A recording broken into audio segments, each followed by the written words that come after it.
really searching for it. There were undergrad research, but it was hard. It was hard to get in on some research experiences. And it was actually where I found out that research wasn't just bench research. So I talked about, I didn't really know, what research, I didn't know anything about community engaged research. I only knew my friends that were in bio, chem, and physics. And I was like, I do not want to do any of that. I just didn't have exposure to that. And when I observed a focus group, I just remember like lighting up. I was like, like this is where I'm supposed to be. I learned about community-based participatory research. And at that point in undergrad, I'm pretty sure I was passing out informed consent form. Like I wasn't doing anything at this point. I was just there. And I was like, I can do this. Like, and I am loving what I'm hearing from at that point, patients that are in this, and how we're working to create a solution based on what the patients are voicing in this meeting. And I just was like eating it all up. I was obsessed. At that point, I was hooked, and I was like, you're telling me research doesn't have to be like in a lab? Like, I am like mind blown at this point. And that was another part of that portion of where I'm like, oh, I know now. Like, you can't stop me. So that researcher was a big part. Hey, this is Dr. Angelica Hardee. I'm a public health ninja, and you're listening to Public Health Careers. Today, we have someone with the goal to increase the collective efficacy by granting communities the power to change their quality of life. She conferred a bachelor's in public health education and promotion at University of CIncinnati before getting a master's degree in community health at the University of CIncinnati, and later her PhD in public health education and promotion at the University of Cincinnati. She currently works as a vice president, health strategies with the American Heart Association, as well as is the principal consultant for Dr. Hardee Consulting, and is an adjunct assistant professor at 2 universities. We have Dr. Angelica Hardee, PhD, CHES. Welcome to the show. Thank you for having me. I'm so excited. I'm a huge fan. I have this clap. Yes. I have this clap that I've been trying to use for the last couple episodes and I've been forgetting. So there it is. Welcome to the show. I'm glad to have you. So how are you doing? And how do you identify? I'm good. I'm just happy. I think I'm in a good place. Work. I feel like it's like the 3-year anniversary out of like on the other side of COVID. So feeling good about public health. I identify my pronouns are she, her, hers. And I identify as a Black woman from Cleveland, Ohio. That's typically my intro, saying where I'm from. Yeah, love it. Well, thank you for that. And I'm really looking forward to hearing more about your story. I was reading a little bit about you right before getting on this interview, and I'm excited to get to know more about you and the thought processes in your decisions. But before we get into that, would you want to talk more about your goal of increasing collective efficacy by granting community power to change their quality of life? Yeah, it's interesting because I don't think I ever, well, at least in the beginning of my public health career, I don't think I had a clear understanding of like collective efficacy, or just like that I was kind of being an extension of the community and in spaces where many of my community members may not be. And I think that was kind of the beginning. Like at first I was a volunteer. I was working alongside many of the community members, putting on a lot of the events and a lot of the education. So that was happening. And then as I continued to go to school and learn and kind of be in more leadership roles, I realized that, I was going to be in spaces that many of the community members that I was working alongside weren't. And they were like, go do. And I felt this extreme need to make sure that I was not, one, leaving them behind, because they really led all of the work that was going on. They had the information, they had the knowledge, they knew what the problems were in their own communities.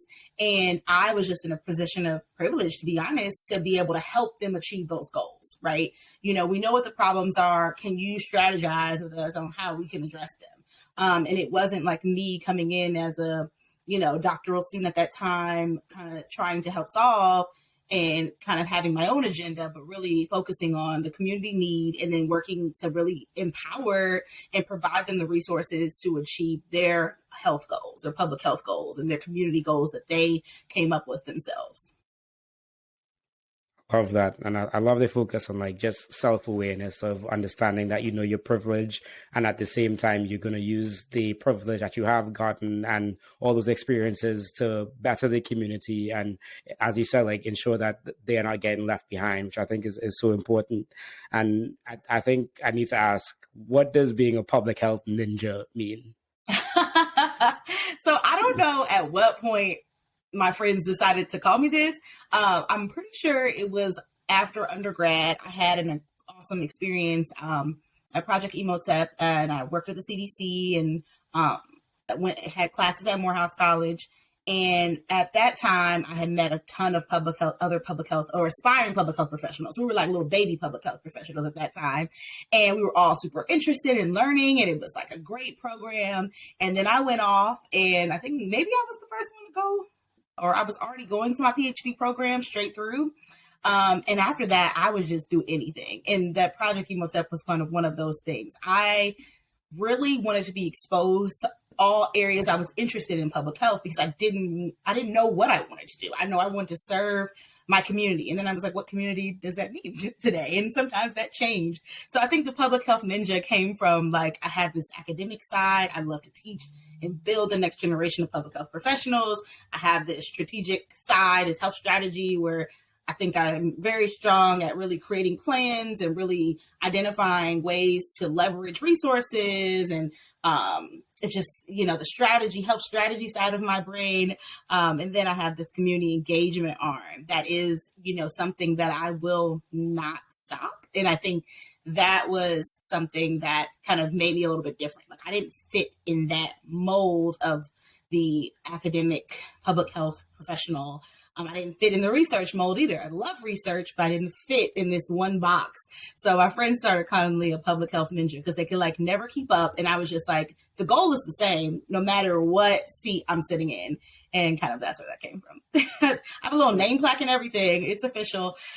Absolutely. And that's incredible. And I like that, because I feel like in so many times in public health, people do try to box you in, but like to your point, there's so much value in being in that intersection and really finding where the strengths are in both sides to push forward things.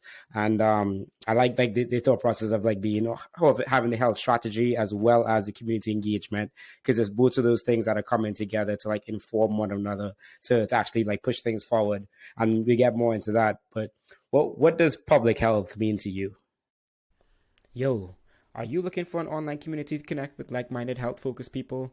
Join my free community health and wellness Discord server at thephmillennial.com/join. You'll find growth-focused people talking about important community and personal health topics, networking opportunities, online yoga, book clubs, and more. Be sure to introduce yourself when you join. Link is in the description. Now really, back to the show. Ooh, public health is everything. I think as a public health ninja, I am constantly thinking about how public health is intertwined with everything that we do, right? Like from when we wake up, I think about, my environmental health partners that are working to improve air quality. And I think about even the spaces in which I'm not an expert at all, and the decisions that are made. We talk, public health 101 course, we talk about the seatbelt and advocacy with that, and how things have changed. Now that's the norm. I'm still working on tobacco policy on one side of a river, and smoke free on the other, right? So we're in very different realms. So public health is just everywhere. And I think I'm at this point kind of just intrigued on how people understand that, right? Like, why am I at the transportation meetings? Why am I at the building zoning meetings? Like, why am I represented in these places? And it's really kind of making sure that people understand that public health, and then also like health equity, is intertwined with like all the policy decisions that are made at every level. And I think people don't get that, and they're more confused. Why is she here? A lot of times. And I'm like, no worries, public health is everywhere. I'm not everywhere. But, it's consistently understanding that if we don't address public health or be mindful of that in the decisions that we make, we will continue to repeat the same cycles, right? There is evidence of, what not thinking about public health and health equity specifically has done to our communities. And we are now trying to resolve the problems, rather than, why don't we think as we dismantle and disrupt these systems, how we can change that. Yeah, couldn't agree with that more. And I think that's really important that you're highlighting that, because many times when we think about health, we think about like one perspective, but as you're saying, it's like, why am I in this transportation meeting? Why am I in this zoning meeting? Why am I in this meeting that's dealing with the built infrastructure of the environment? Is because all these things have implications on health. And to your point, it's a lot of the policies in the past and the systems that are set up in the past were set up in biased or racist ways that have led to these outcomes. And today we deal with those issues. And I also like the point of like, just understanding that health equity is affected at all those levels, and we need people to show up at all those levels to ensure that each system that was intentionally built, how it is built right now, needs someone there to leverage it, to change it, or to your point, dismantle it and build a new system, which is something that is people are trying to do, and it's hard work and it's a long work, but it's important work. So I'm really glad that you did highlight that. Well, thanks. Yeah. So now getting into your collegiate story, you finished with your bachelor's in public health education and promotion at the University of Cincinnati. But I read a little bit about you, so I know that you didn't start that way. So tell me about the thought process of going into school, and maybe even like reflecting a little bit before that, because I think you did a lot of volunteering work in the community, which kind of led you to this health, or focusing on like humanitarian side of things. Yeah. My mom actually worked for the Urban League of Greater Cleveland when I was growing up, and I went to work with her all the time. And I kind of was a volunteer from the beginning. Like, I didn't really know anything different. Like, I knew she would work, but then we would go places on the weekends. We would have programming. Like, I was just a part of the things that were already happening. A lot of the kids programming, I was just there as a participant. And then as I got older, I would just go. So volunteerism was just a huge part of everything that I did. And it was a norm for me to consistently give my time. At that point, it was just my time. I didn't have anything else. I was just a kid. But it was just like, this is what I had. And I didn't really know the impact it had on my life until I got to college, and I was like, okay, where do I sign up to volunteer? Where do I do that? And at that time, I also knew I wanted to be I liked healthcare. I started off as a athletic training pre-physical therapy major, and I was like, I love sports, and I like healthcare, so like, this is going to be perfect. And I actually got into my junior year of college, and they were like, where do you want to intern? And I was like, oh wait, I have to do this forever? Light bulb went up. And it was funny because I was actually interning or service learning or whatever it was called, shadowing, something like that we had to do to get hours for athletic training. And the athletic trainer was like, to be honest, have you ever thought about public health? And I really, even though I was in classes, I actually had already taken credits. I still didn't know what a career trajectory looked like for a public health professional, right? I think I'd never seen that, or I never seen someone with that degree in what they did. And I was like, what's that? And like, health promotion education, that's what you're actually doing right now, instead of taping the ankle that I asked you to tape. You're talking to the students about health, which was like really, I wasn't that great of an athletic trainer now that I look back on it. I think I really engaged with the students. I loved working with the students, but like the actual modalities, like I knew the science behind it, but like the doing was hard for me. So I changed my major, and kind of everything after that, it just went so fast. So I knew I liked the topic. I was getting all A's in public health. Like, it was an interest area. I just didn't know what it meant. And I didn't have anyone really in my circle that knew what public health was either. So I didn't have a lot of understanding on that. So as soon as I changed my major, I got all the service learning experience and internships possible. And that was kind of my first step, and then really led me to where I am now. I applied for every single experience.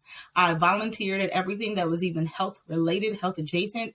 I was at the annual huge health fairs, passing out flyers. Like, I just wanted to soak up all the information I possibly could.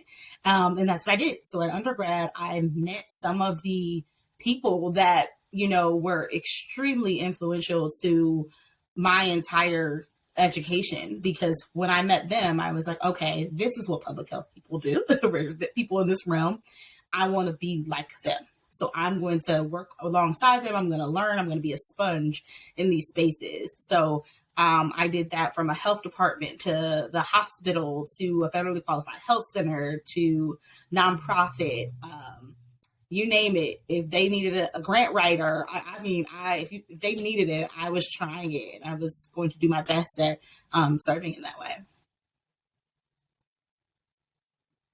Yeah, well, thank you for sharing that. And I love like just the trajectory of you volunteering as a child and just spending time with your mother and that being like the norm for you and how that kind of informed what you wanted to do going into school, athletic training, pre-PT, I believe it is. And then from going into like shadowing or internships, you're like, I don't know if this is something I really want to do in the long run, just seeing what that lifestyle looks like for the career path.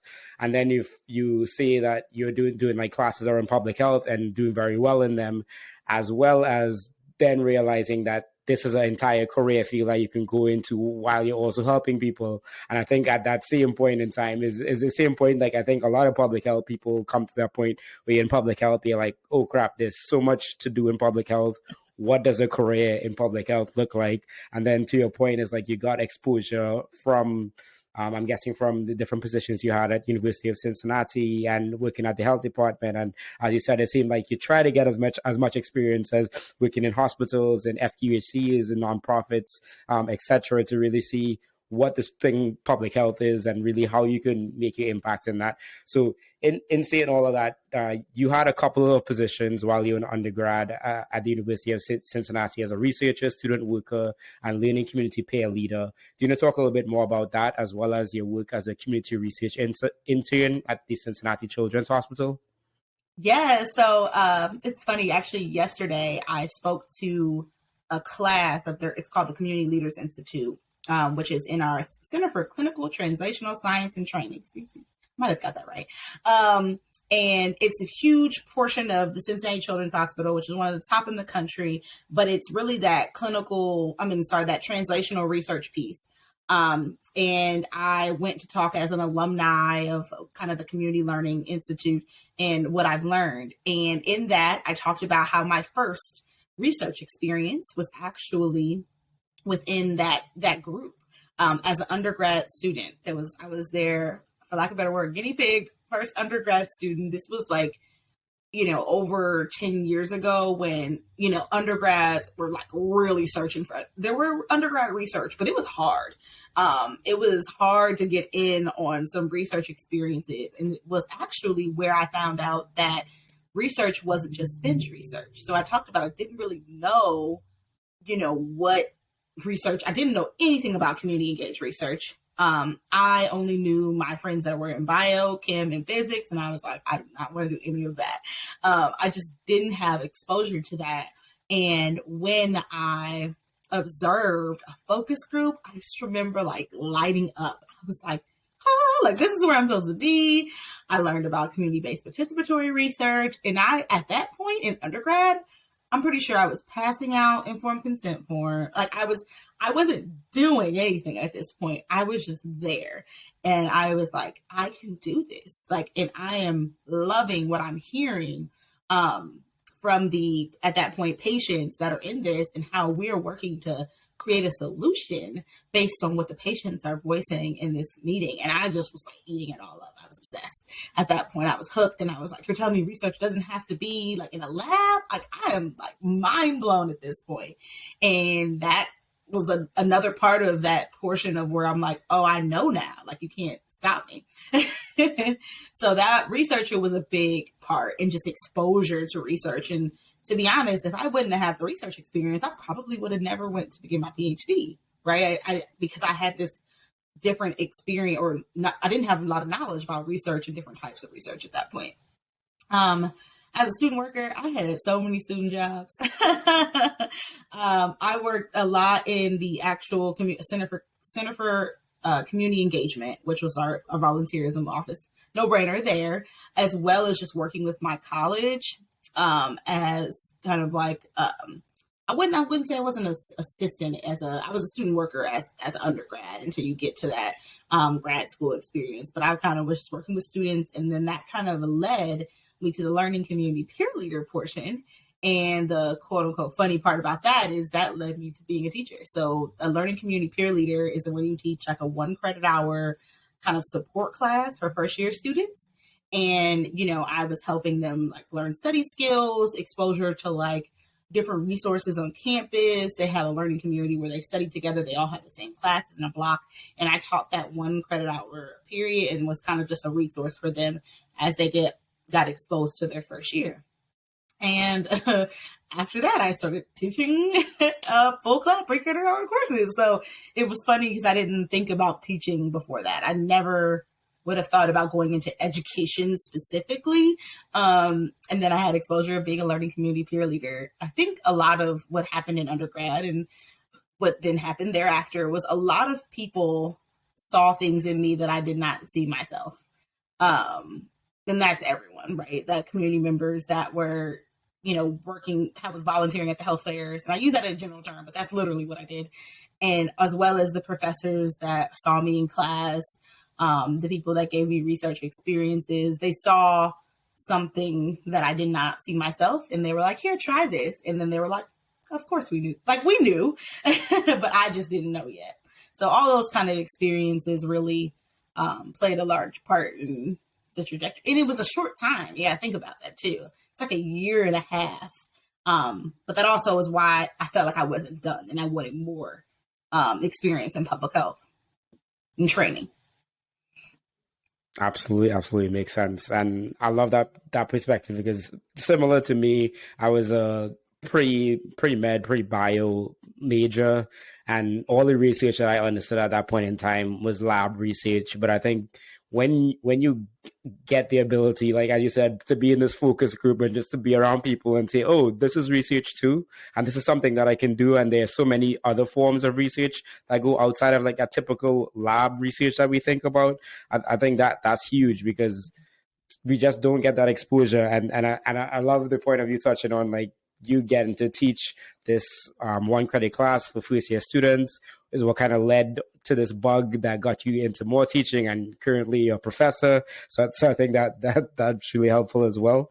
There was something else that I want, the mindset part. And so on the mindset part of things, so you said that a lot of people saw in you something that you didn't see in yourself. So I just wanted to ask more about, like, yes, people are giving you opportunities and you're seeing more of this, but what changed in you to realize that you can do all these things or just have that same vision for your life that all these people see that potential in you to do? Like, what was that change for you like? I think in undergrad, it was more, it was more of an experiment. I will be honest. At undergrad level, I was like, this is interesting. But then it transitioned from being interesting to motivating to empowering. There was a switch in the mindset where it went from, like I'm interested in this to I'm passionate about this and I'm going to advocate for this. And I think it's that interest, they sparked the interest, and then the mindset shifted for me where I can make a difference. And I can make a difference in a potentially larger way than I had previously. Because at that time, I was volunteering, and that was extremely important. I played a role, and I have relationships still to this day that I'll use an example that know me from driving. We used to have this reading program through Center for Community Engagement. I used to drive this 15-passenger van. I do not know who gave me the keys, and nothing ever happened. Thank goodness. I don't know how I was driving the van, but that was my job. I would drive the students to the school to tutor other students, college students to the elementary schools, to drive the van. And people remember students, well, not students anymore, remember me driving this van for education. And at that point, I wasn't doing all the things, but to that point, it was a motivation to serve, if that's probably the best way to describe it. a passion to serve my community. And at that point, I didn't even know how. I just know I was going to do it. You know, I was, to be honest, all over the place at that point. I was just serving in any way I felt I wanted or could or had the opportunity to. So at that point, I didn't have direction. The direction came, after I started having all these experiences, the direction kind of started to mold, if you will. Yeah, that makes a lot of sense. And I like that shift from interested to passionate. And I would say that you did have a direction. It probably just was like a very broad direction. And in doing the more experiences, you got more like poignant, if that's the correct term, pointed in your direction going forward. So I believe you graduated from your bachelor's program, and then you worked at Project IMOHTEP, as you spoke about a little bit earlier, which is at Morehouse College. Do you want to talk a little bit more about that experience? Yeah. First, I would like to say one of the biggest things about Project IMOHTEP, that was a huge deal because I don't even know if anyone from our program had previously got into a very, competitive, at least in the tenure of like many of the faculty that I was there, had gotten into a program like that. So that was huge. But the biggest part was I actually applied the year before and didn't get in. And kind of one of my biggest takeaways from undergrad was keep applying. I have professors that we kind of laugh about it now, but they were tired of writing recommendation letters for me because I applied to everything. And I was not ashamed of getting a no, because guess what? I was coming back the next year. If I was still eligible, I was coming back and I was applying again. I had no shame. I kind of still don't, but I definitely had no shame at that point of applying. And I don't even know why. I feel like rejection is sometimes a gift. Like, it's like, that wasn't for me. The next thing will be for me. And it is what it is. And move on to the next. Or I'm going to come back later and you'll see me again. And I had that mindset. So I just think about, if I wouldn't apply to Project IMOHTEP after I was not accepted the first time and applied again the second time, who knows what would have happened. That experience was absolutely amazing, especially, as I said, for me, that I only had about a year and a half of just core only public health courses while I was an undergrad. So I didn't have a ton of public health. Well, I had them, but it wasn't my major. So all my classes weren't at that point in public health. So it was amazing. I met some amazing prestigious public health professionals. And to be honest, that was like, when we call it fangirling at class. Like, what are we fangirling about today? Like, I was just like, this public health is the most amazing thing in the world. I love it. I love it. I love it. I want to work at the CDC. At undergrad, that was my, I think that exposure, once again, like, where do all public health professionals want to work? The CDC. And I got there and I was like, this may not be where I want to be right now. Like, there's some things I may want to do there. So it was an exposure to, at that point, a public health person's dream, and a network that I still have today. So I am still very much connected with all of my classmates.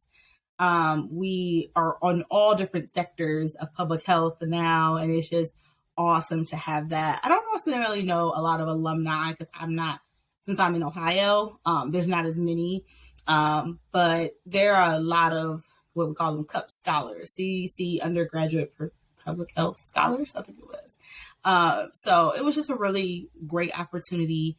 And like I said, that's another foundational goal.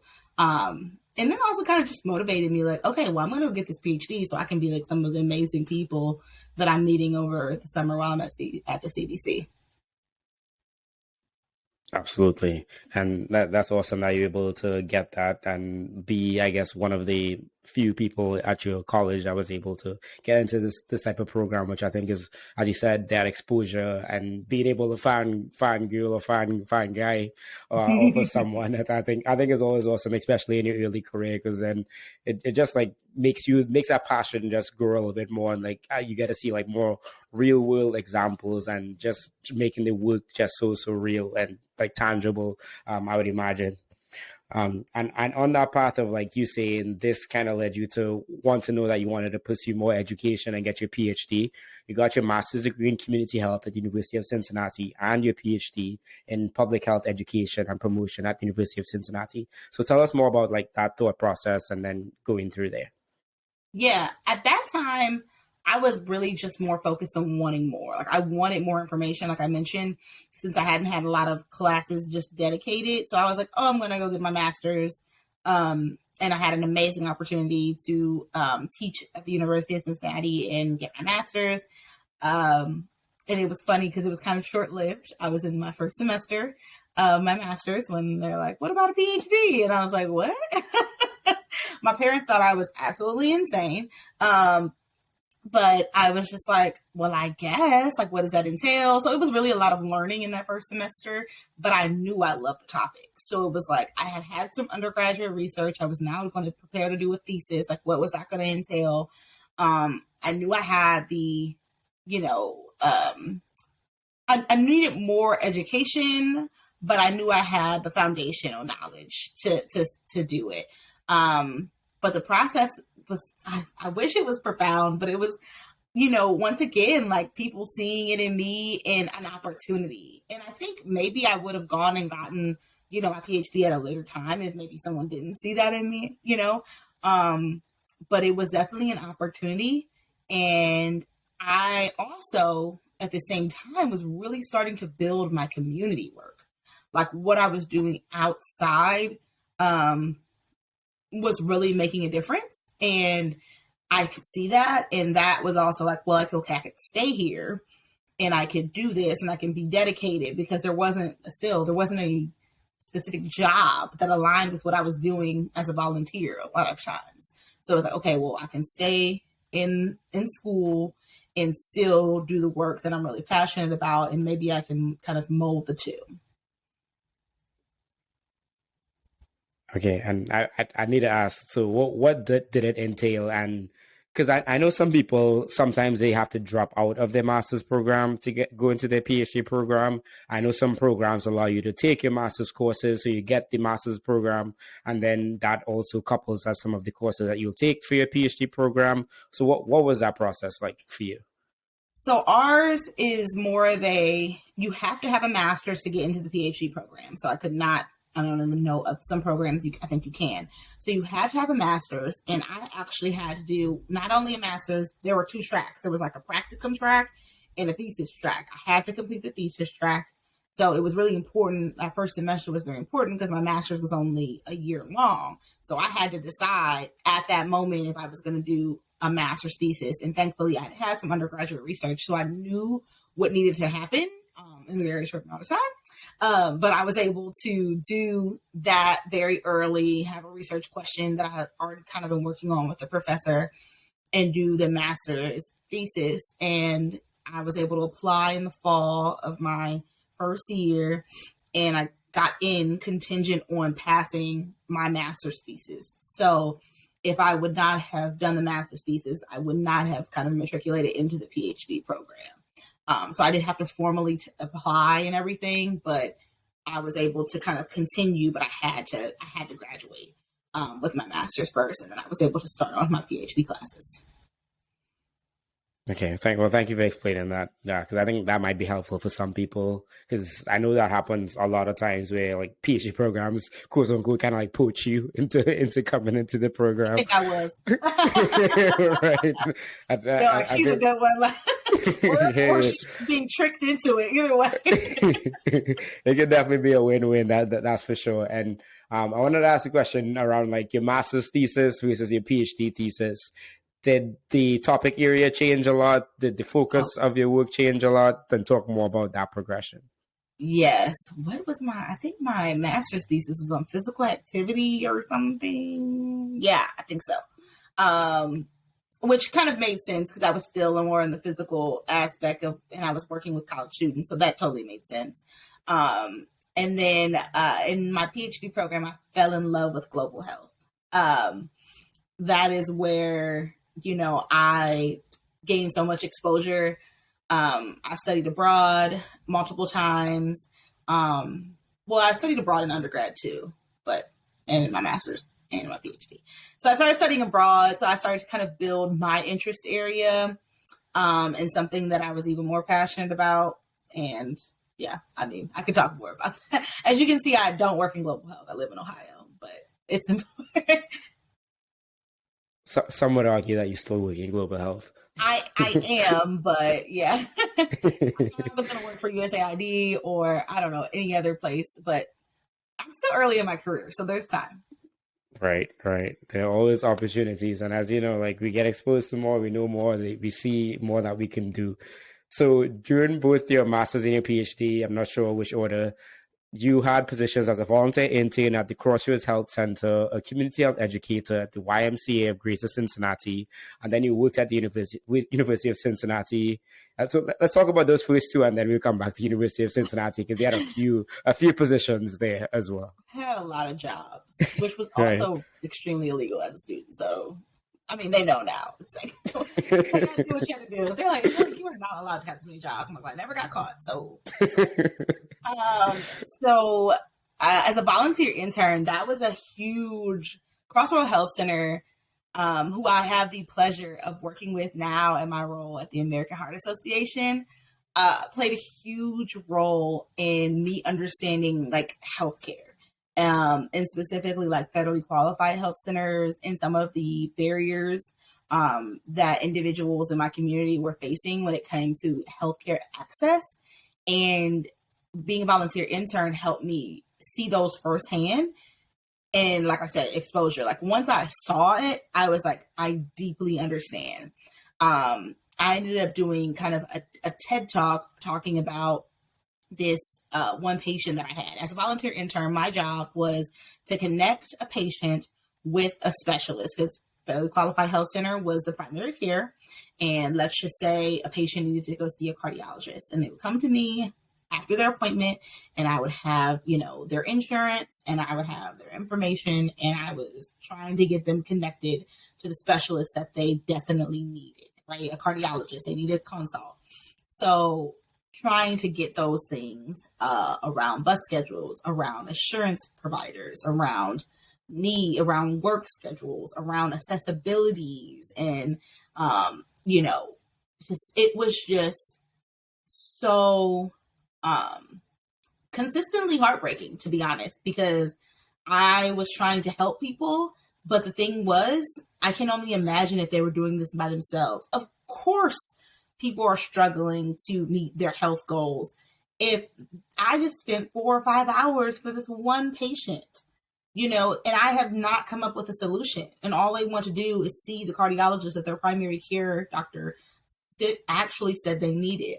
So when that experience, really helped me really understand, like, this is completely broken. And we are not, our healthcare system is not set up to really get people the care that they need in our let's just say those who need it the most, in the sense, right? Because we talk about healthcare access all the time, but we have hospitals, right? So we talk about healthcare access. It's like, what do you mean? There's so many. We have 5 hospitals in our neighboring areas that care for adults. And I'm like, but if if they equaled one another, then we wouldn't have poor health outcomes and our neighbors wouldn't be sick, right? So I did this TED talk while I was in grad.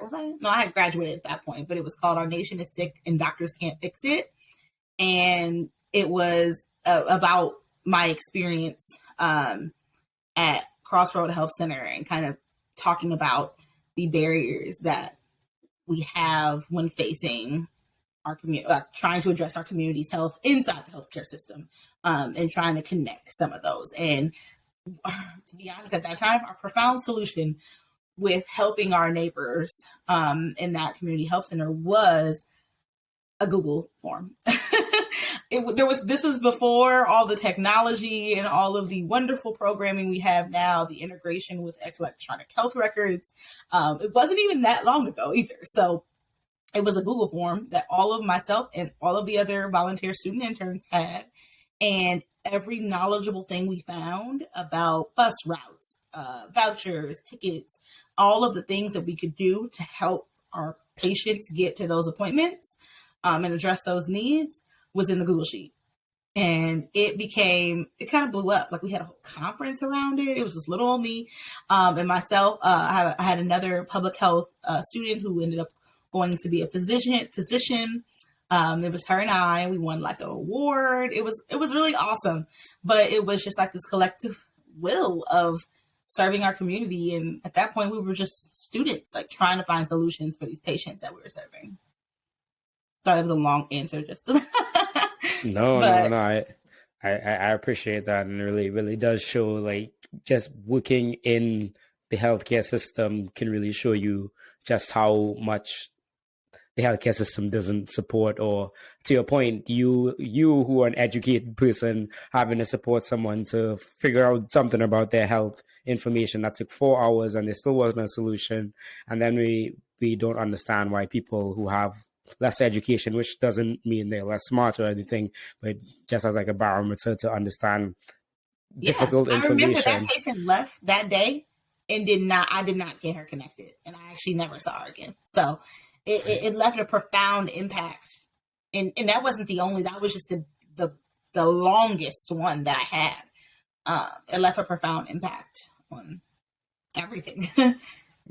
Right. And I think it goes back to like the conversation that you're having before, that you were mentioning like earlier about just like public health is affecting, or health is being affected in so many ways. So it's like not just about the healthcare system, but transportation. Maybe that person didn't have transportation. Maybe they didn't have access to Wi-Fi, to book appointments, or whatever the case might be. There's just so many other things that need to be taken into account for. Because like to your point, we spend 20+% on healthcare. We have hospitals a lot of the places, but yet we still have horrible health outcomes compared to any other first world country, quote unquote. Yeah. And also, like a lot of times, those hospitals are in areas where the health outcomes are the poorest. Right. So. All right. Okay, so you also during this time you worked at the University of Cincinnati in many positions. Maybe you can touch on them. Maybe there was some that impacted you more. So I'll just name them: graduate assistant for the Center for Enhancement of Teaching and Learning, graduate student worker for the Center for Community Engagement, graduate teaching assistant, senior researcher at the Africana Health-Research Lab, Department of Africana Studies, and an administration team member at This Week in Global Health. Okay, so I just want to preface University of Cincinnati. I'm sorry for holding too many jobs at once. They're all so important to my future. Thank you for the opportunities.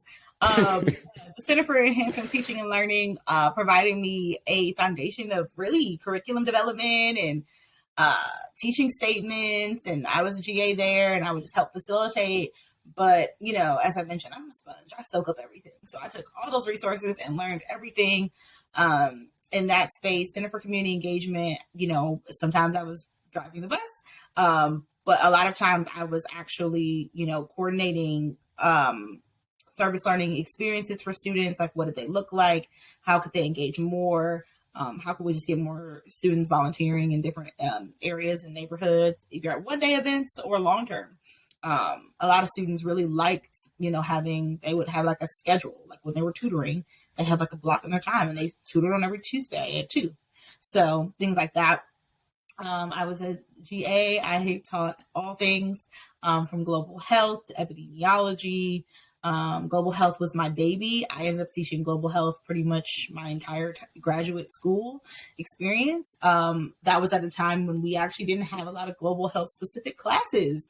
So I taught the intro to global health. And then thereafter, there's now a certificate of global health and now a MPH with a concentration in global health. But so interesting, when they were starting the concentration in global health, one of my previous students came to me to help get the petition signed. And she was like, I took your class and it sparked my interest in global health. And here I am. So, even my little old me as a graduate student was really passionate about global health and was exposed. We didn't have a lot of options unless you were doing specific to like global health research. So there was a lot of things people were doing globally, but there wasn't like a lot of scholars specific in global health. So, and that's a little bit wrong because sometimes like environmental health, but yeah, it just wasn't, there wasn't a collective, let's put it that way. So people were kind of doing things in their silos in their different colleges. So I went out and saw opportunities. So I found the Africana Health-Research Lab and started to really help work with them when they started to build things up and try to support that department. I went outside the university and started with This Week in Global Health. That was a podcast that was on years ago. And we just do like educational things with that. I actually ended up traveling with them and doing different things. It was really cool. So I took global education, I took anything. I would go in the like book of knowledge and I would like just type in global at that point, because like I said, I was making my cognate of myself. Like I knew this is what I wanted. And I typed in global and I started to build it out. But to be honest, I'm kind of glad that it happened that way, because it definitely gave me more of a well-rounded understanding of all of the aspects of global health. And then it also really informed my research questions. So, I don't know if you want me to go into that. Do you want me to go? Sure. Yeah. Go ahead. Okay.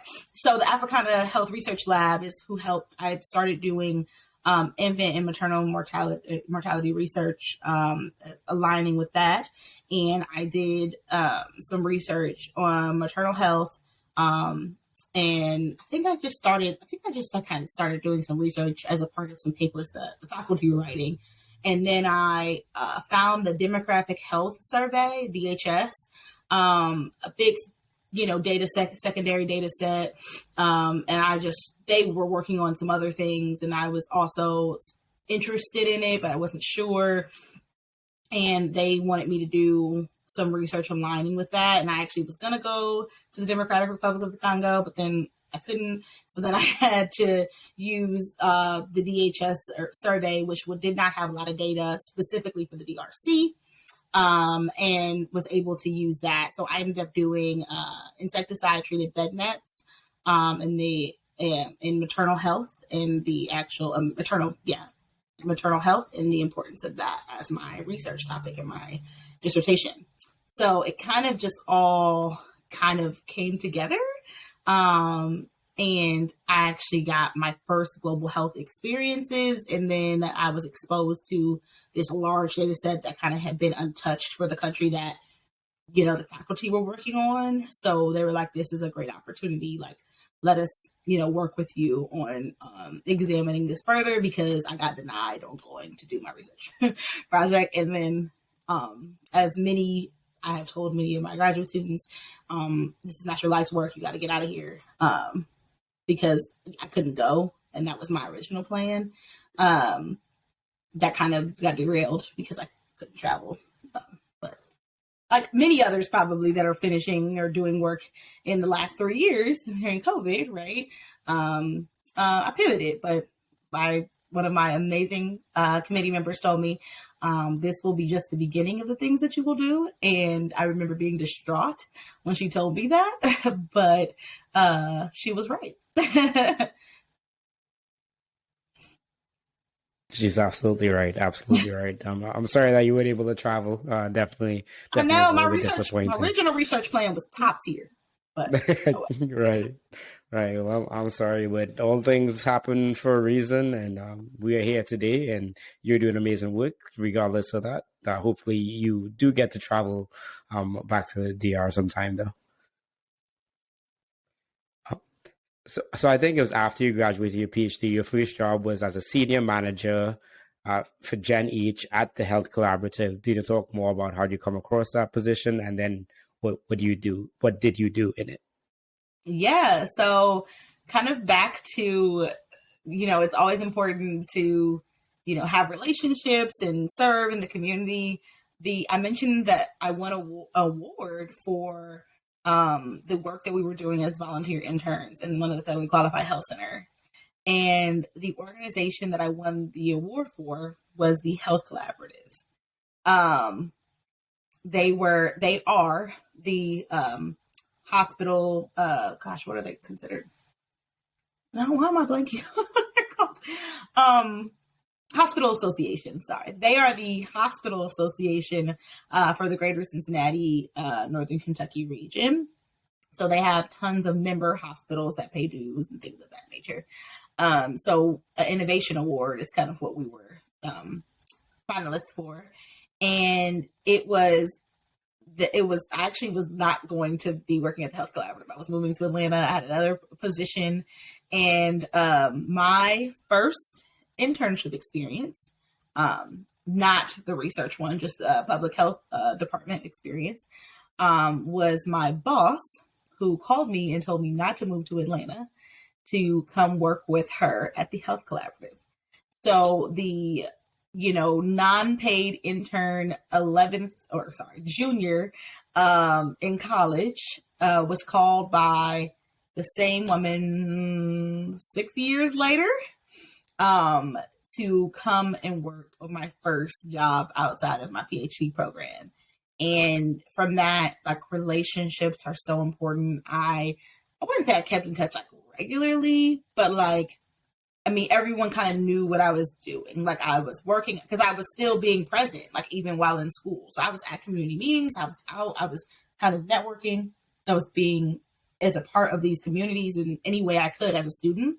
So, that's why I tell my students more than anything, like, maintain relationships, because you never know if your internship preceptor could be your first boss when you're done with school.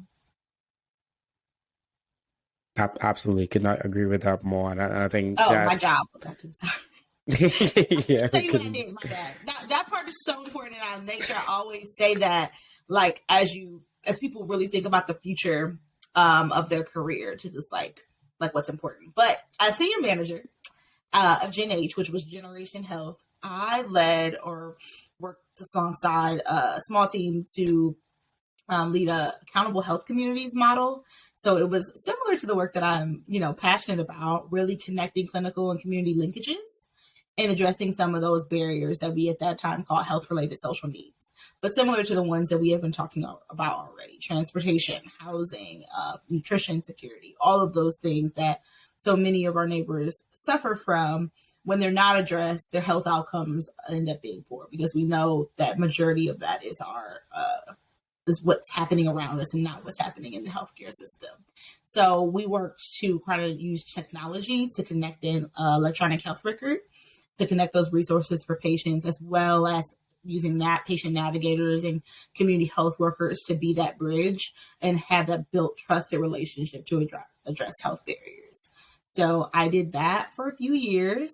As well, I had the pleasure of leading our community health needs assessment, which became another, baby for me, something that I'm really passionate about, just because it really is the best real indication. I think the large scale, if done right, is the best real indication of what the community needs, because it's their voice.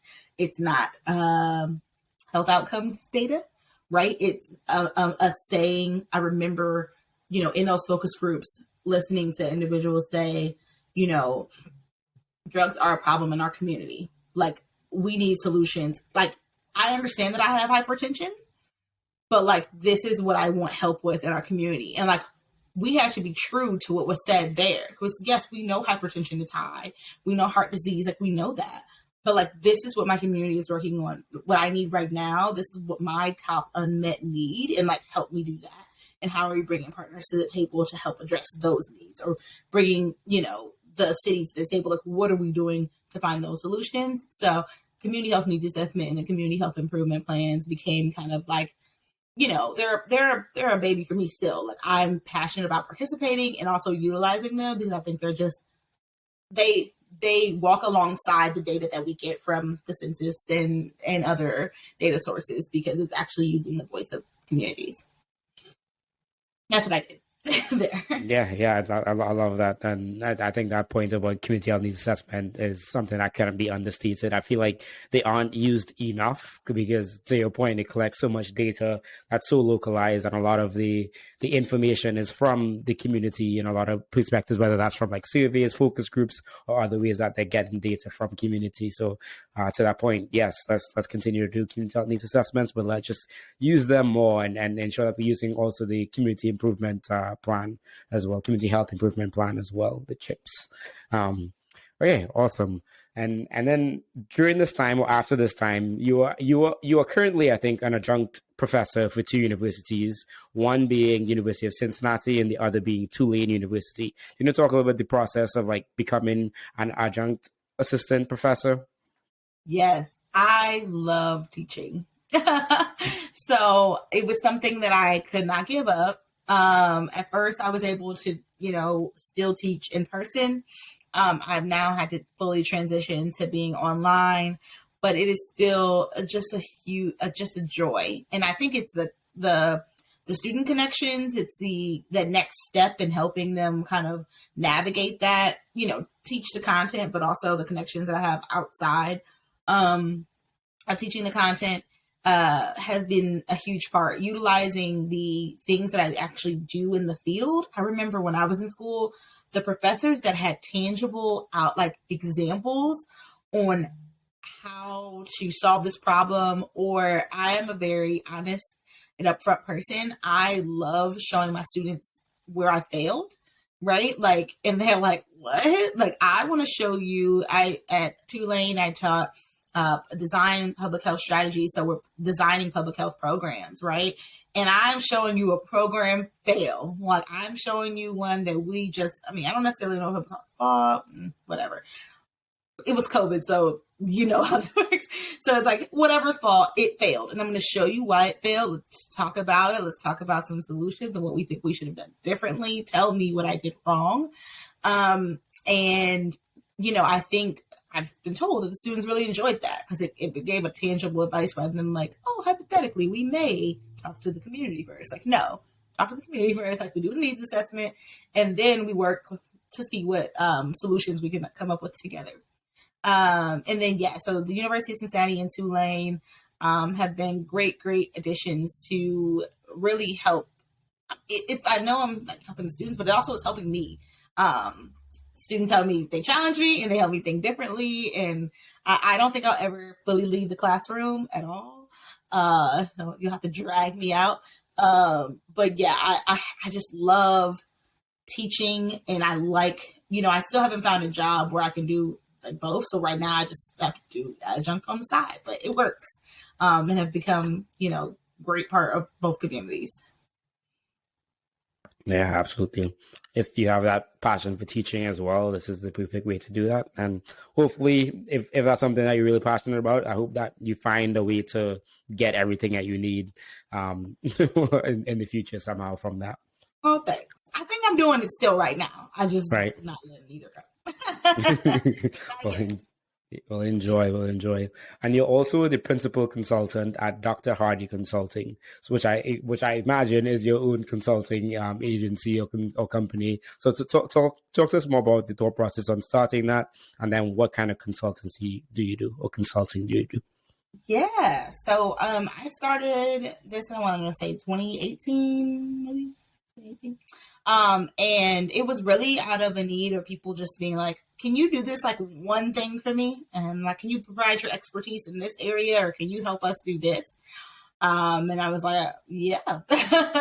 So it was more like a skill set. So I do very specific public health, like program consulting. I do some, I would say more health equity consulting, more like nonprofits focusing on, I wouldn't say diversity, equity, inclusion specifically. Like, I don't do big, huge DEI plans, but more like working with other consultants and have like a health equity lens. So a nonprofit that may be, either health adjacent or a health organization, but really haven't started thinking about health equity as a whole. And so I don't do the whole strategic plan. I'm not there yet, but working alongside other consultants. And then I started assisting communities and counties with their community health needs assessment and their community health improvement plan. So utilizing kind of the things that I had done in the past and kind of moving forward. So definitely a case-by-case basis, not a full-time consultant, but utilize it to help a lot of the nonprofits that I work with in the work that they're doing around public health. Yeah, and I love the point of you saying that you like build the skill sets and then people are asking for you to support work.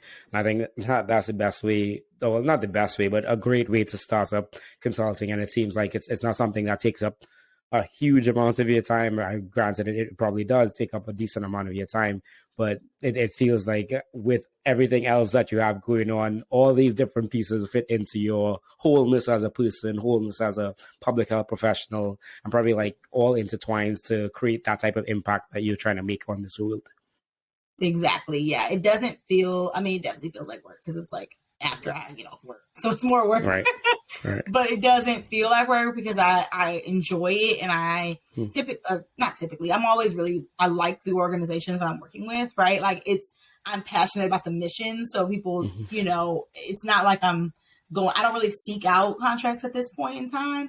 So, yeah, it's exciting. It's utilizing my skill set. And then for me, you know, I work for the American Heart Association, but you know, I could be doing something related to, I don't know, tobacco. Well, we do tobacco. I'm thinking something we don't do. Everything has to do with heart, so it's fun. But something else that's not in my day job that I'm able to kind of, you know, use a different part of my brain. So that also keeps me on my toes. Challenges me. I like challenges. Yeah, and I like that perspective as well. And I feel like that's a valuable mindset to have as a public health professional, just knowing that there are different ways to kind of like dip your toe in the pond in different topic areas. And like, you don't have to always fully commit to this one thing in public health, but there's so many different ways that you can make impact and work on different problems or solutions for problems, I should say. And then like going into your position, you're the vice president of health strategies at the American Heart Association. And before you talk about like more broadly, how do you come across this and what do you do? It was really cool in reading the article I was reading before. Is like it spoke about you leading work around the policy systems, environmental change related to 3 health priorities: tobacco and e-cigarettes, hypertension, and healthy food access. And it also spoke to how you worked on your team to pass the Tobacco 21 in Ohio. Is it in the entire state? Yes. In Ohio. Oh, well, we passed in Cincinnati, Ohio first. And then, then the state passed it. And then federally, of course. Yeah. And I think that's very, very exciting. And I'm like excited for you to tell like more about like that thought process of like taking things that we know and like trying to shift policies to ensure that people are able to just have the supports of a healthier life by creating whatever preventative methods that is. So I'd love you to talk more about that, and then we could talk more broadly about what you do. Yeah. T21 or Tobacco 21 policy was amazing and still is. I actually just had a check-in call about it. It was a collective impact, kind of everyone coming across around the table, the hospital association, all of the hospitals, you know, many community partners that were passionate about it.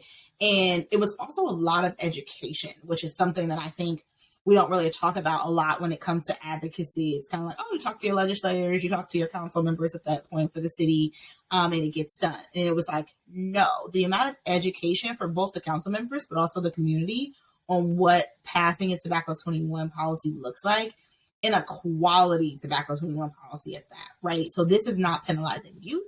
This is not penalizing, because we know, you know, like I said before, like when we don't think about health equity and the policies that we pass, we often can pass ones that can penalize youth, that can penalize minority populations, and like that is important. So the policy that we passed for Tobacco 21 was compliance checks for retailers. It's called a tobacco retail license. So it's a licensure through the city that anyone that sells tobacco has to have a licensure, and then they also have to have a compliance check to make sure that they're not selling tobacco for anyone under the age of 21.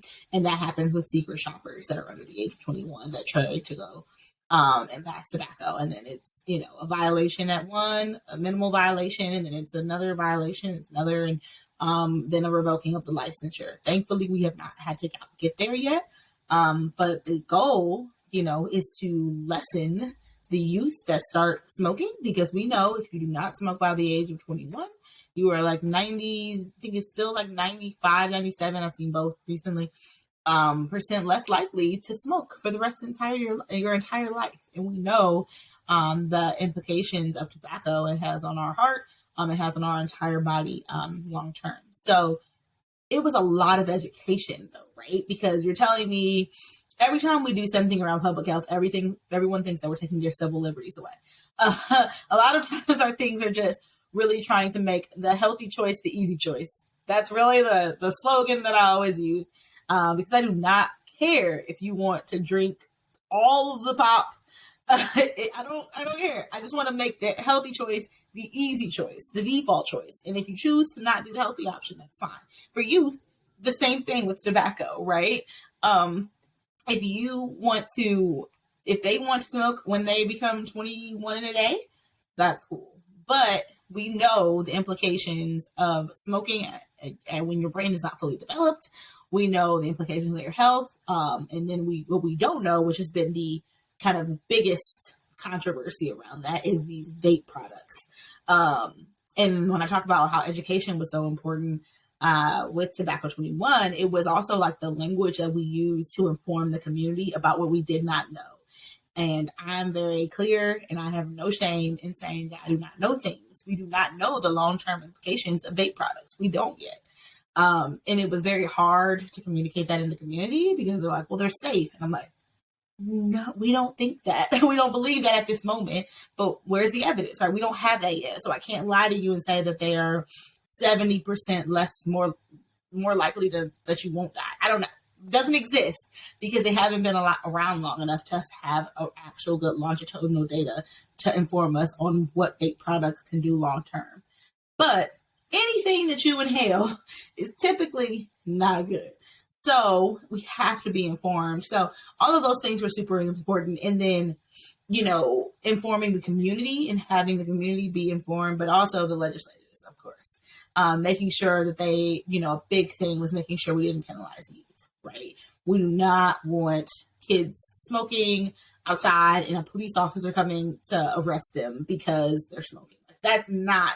But when you think about policies to stop someone from smoking, you initially think of the individual, right? So just a lot of education, a lot of information, and a lot of community will, because a lot of community members they backed it. Once they understood it, they were like, oh, this is a no-brainer. This is, of course, we want to do this. So it reinforced when you actually work with and alongside communities to address these issues, you can be successful. And when you go, and I won't say the example because we don't have a ton of time, I know that, but when you don't involve communities, you fail. And we have before. And, it has happened. And I was like, I told you we should have went to the community first. Sometimes you don't always win those battles, but, it's really, really important to talk and really understand both them to understand the issue and for us to understand the privilege that we come from as the organization trying to, advocate for something that we fully understand and the community doesn't. And that's not because they're intelligent, but that's because they don't do this every day. And have you ever read language from legal? It's intense. You gotta read like 3 or 4 times. Like, these policies are not meant to be like, are you using plain English or what? So yeah. Yeah. That is so true, and thank you for illuminating that. Especially like the perspective of while you are trying to increase the age of people from smoking, you're also not trying to increase the punitiveness of the system and create more like illegalities, but focusing more on like restorative ways of helping people and not just because they're smoking at a younger age that they're going to get arrested, but having those other solutions in there as well. And yeah, I appreciate you sharing the breadth of the work and like going from like awareness to education. And that's not only education of the population and people, but also the commissioners and the people that have the decision-making power in a lot of these situations or these policy changes that happen. So thank you so much for explaining that. Thank you for going to that. So tell us more about what you do on a, I guess, like more holistically in your role as the Vice President of Health Strategies. Yeah. So American Heart Association has been we're almost 100 years old. It will be 100 next year. And we are kind of a patient advocacy. I mean, we are science, we are research, we are literally kind of everything. I have the pleasure of leading locally in the health strategy realm. So basically everything that goes on in greater Cincinnati and northern Kentucky around community impact. So that is from the tobacco policy. We just recently passed some smoke-free policies in Kentucky, right? So we're doing tobacco retail licenses in Cincinnati. And if you're not familiar, the Ohio River separates Ohio and Kentucky. And Cincinnati is on one side, and there are lots of counties, smaller counties on the Kentucky side. So on one side, we're doing smoke-free spaces, which is, interesting, because on the other side, we're like at way more progressive policy. But that's what happens when you are kind of in a tale of two different, like totally different places, right? So I have the pleasure of leading kind of all things from advocacy, community impact, education awareness. I work specifically focused on policy systems, environmental changes, right? How can we really move the needle, and like what does that look like in these different spaces? So advocacy, of course, but then also within systems. So how are we changing the way that we address hypertension, as an example? We're working to, connect community health workers and expand that care team. So community health workers in Ohio are actually board certified by the nursing. So they take blood pressure. So expanding the community health worker network and having another point of knowing your numbers. So community health workers can work with patients. Your blood pressure is kind of high. What's going on? I'm not taking my meds. I'm not on meds. Maybe I need to be on them. Maybe I do need to see my primary care. Figuring out what that is. Really focusing on maternal health as well has been something pretty new, but something we're really passionate about. Preeclampsia and hypertension has been really plagued by our community. So something that we are really trying to figure out some systemic ways to change the way we are addressing that. So we do not have preeclampsia, and we also don't lead to hemorrhaging, and we don't lead to specifically Black maternal mortality, which is where the disparity lies. In Cincinnati, Black women are 4 times more likely to die in childbirth, like many other places in our country. So something that we're working aggressively with as well. And it's not a new space for us to focus on maternal health. It's a new space for us to focus on like a systemic way to address the need. And I'm excited. I mean, it's a challenge. It's something that I won't figure out yet. I haven't figured out yet. Like I have a ton of models, I got flow charts, I got a lot of things going on, but something that we know is a need and really has been my baby for the last couple years. And now just getting some momentum after, I don't want to say we're not after COVID, but yeah, like I feel like this is the point where people are like actually planning. Like we've been planning, but now we're like long-term strategy, just 3 years out. And then also focusing on nutrition security, which has been pretty new for us over the last 3 to 5 years. Where do we fit in the nutrition space? We have a lot of advocacy power at the federal level, at the state budget level, but then where do we fit locally? And trying to work with community partners, work with markets, work with pop-up markets, farmers markets, to really address nutrition security in our neighborhoods. And, those who are suffering from food apartheid, like what does that look like? And so I would say we're doing a little bit, we're partnering a lot with these markets to get, more education, awareness, and systems change, and then supporting them as they provide food for the community. We laugh at my job because they're always talking about nutrition security, and I'm like, we don't have food. So our role is to support the organizations that are providing food, the actual nutrition, and then how are we going to do that, right? Because we don't actually have the food outside of our advocacy space. Where do we fit? And trying to figure that out. I think we have a place. I think it's just being strategic and being good partners in order to make it happen. So those are kind of the big buckets. We also do CPR. I mean, it's research is insane. I don't oversee research, which is great.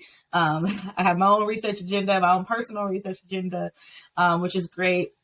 But yeah, anything community impact, and that kind of aligns with our community needs. That's what I work on. Awesome. Well, thank you for sharing that. Definitely is very informative, very important work. I love the focus on like systems and advocacy because we just know how important that is to the bigger scale changes that need to happen in community, and especially with the focus on equity and health equity and racial equity, I should also put out there. So you gave us a great story of like your entire path up until to now. And I want to ask, where would you like to see yourself in the future?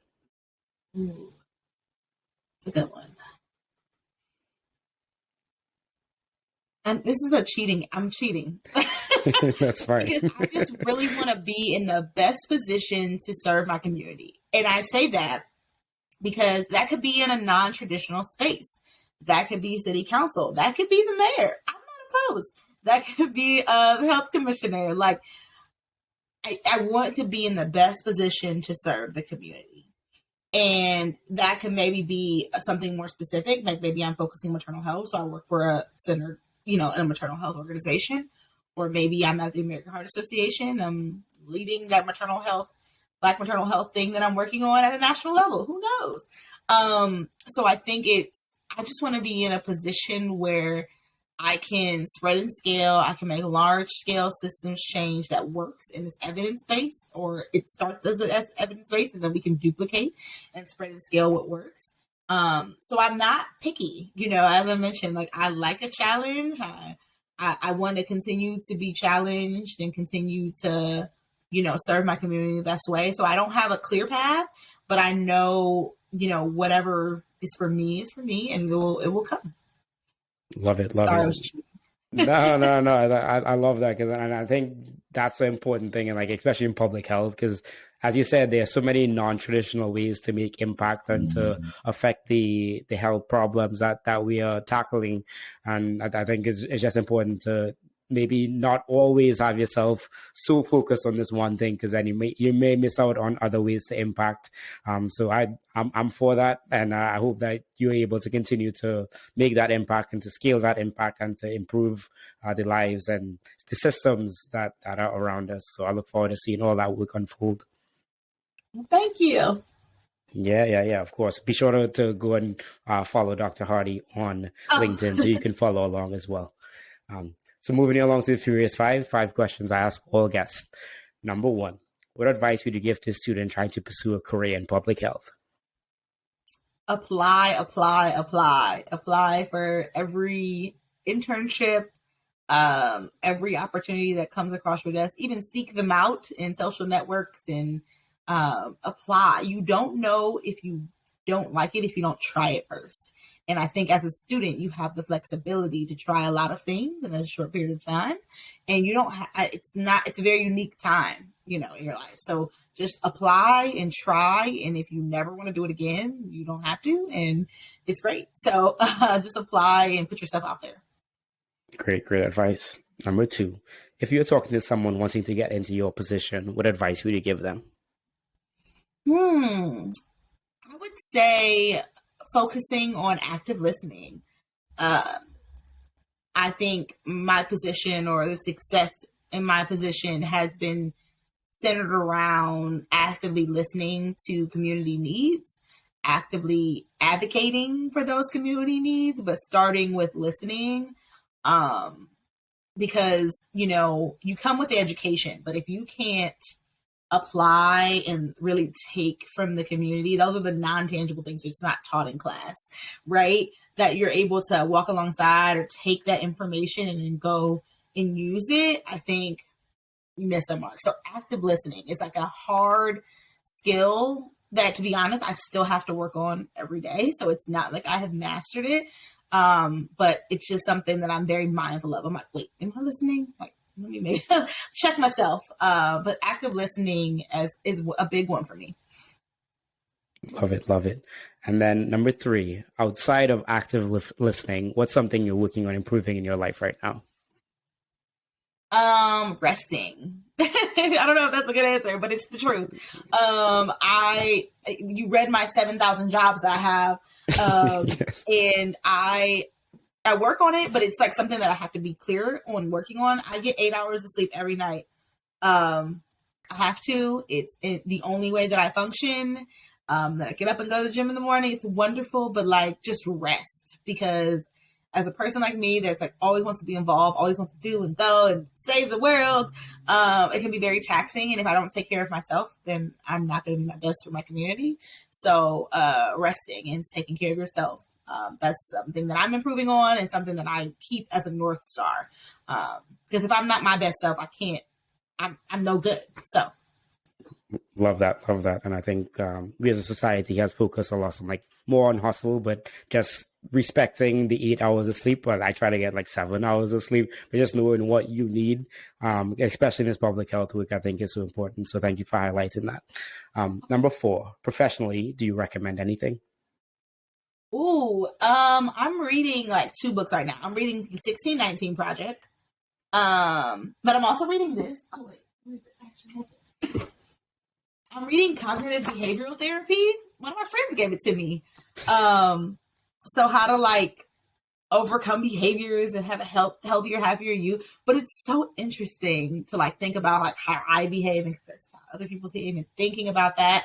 I wouldn't say it's kind of professional, but it's really more personal. Like, how do I become a better boss? I think about it from that lens. How do I become a better friend? All of those things. Better daughter. So it's kind of like it spills into both, but you know, it kind of aligns with that self-care question, right? Like, I want to be my best self. Like, I want to bring that to the table.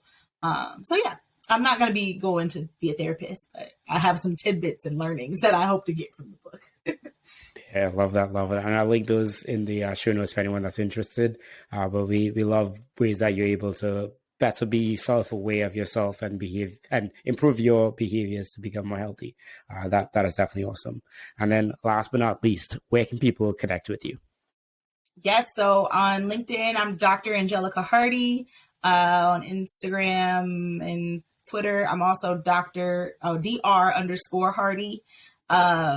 And then I have a website, it's drhardee.com. Awesome. And I'll be sure to link those in the show notes, and some of them will be in the descriptions below. So definitely check that out. Thank you so much, Dr. Hardee, for coming on and sharing about your story and your path. I really appreciated it. And I really loved hearing your entire journey. Oh, thank you so much for having me. I feel like so honored to be a part of this podcast. This is so cool. See, a public health nerd at heart, right? Right. Public health ninja, we should say. Oh, yeah. Public health ninja and nerd. I'm both. Like, I'm fangirling. Absolutely. I'm glad that we can make this happen and share your story. Housekeeping items for everyone. Thank you all so much for listening and watching or listening to this. Be sure to subscribe if you have not as yet. Leave a like, leave a 5-star review, and share with a friend. Greatly appreciate you all. Peace.